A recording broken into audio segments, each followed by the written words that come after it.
này mình nấu xe nhá là chơi trong này chán à.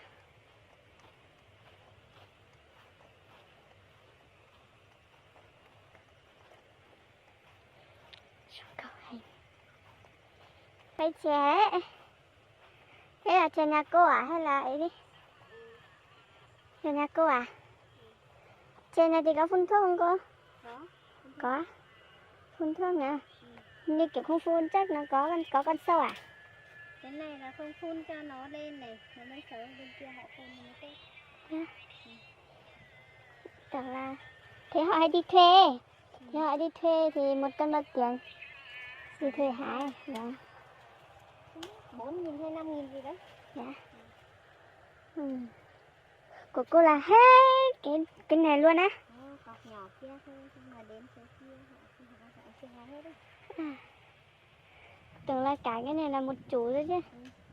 Còn một người nữa nhưng mà đi đón con rồi, bên kia là của người khác. Chán hái chè không có ngọn.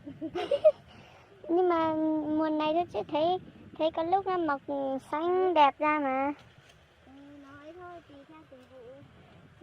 Giờ cái này không chăm không phun thì nó thế đó. Đúng rồi.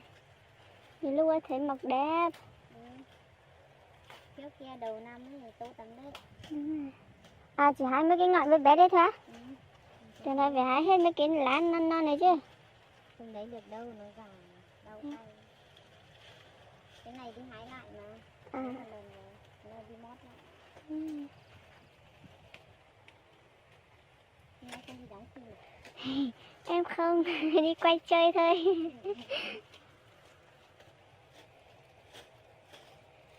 Chè này chắc phải được tầm 10 năm rồi chứ nhỉ? Chè này à? Vâng. 20-30 năm rồi. 20 năm rồi á? Đầu lắm rồi. Thế này là mình cứ hái là không cho nó cao lên à hay là? Cái này mình không lấy thì họ lấy lấy máy về cắt. Những cái này thì họ lấy máy về cắt. Sau đó thì mình lại mọc thì lại hái. Không cho mọc lên cao. Cao thì họ cho mình hái thì mình lại đi hái.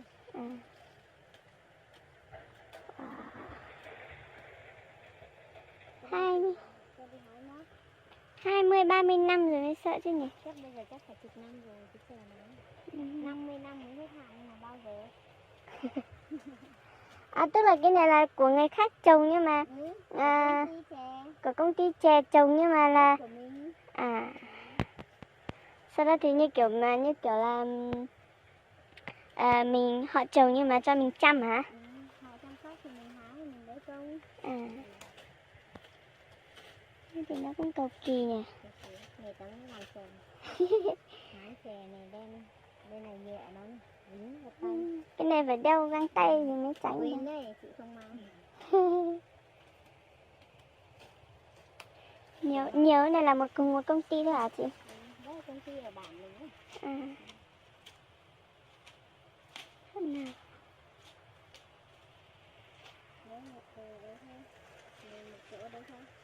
Ở trên kia là cũng cùng một công ty à hay là khác? Cái đấy về hết chứ, về xưởng chè nhà mình hết. Chỗ bản mình hết chứ. Công ty chè to thì ở ngoài nó đấy.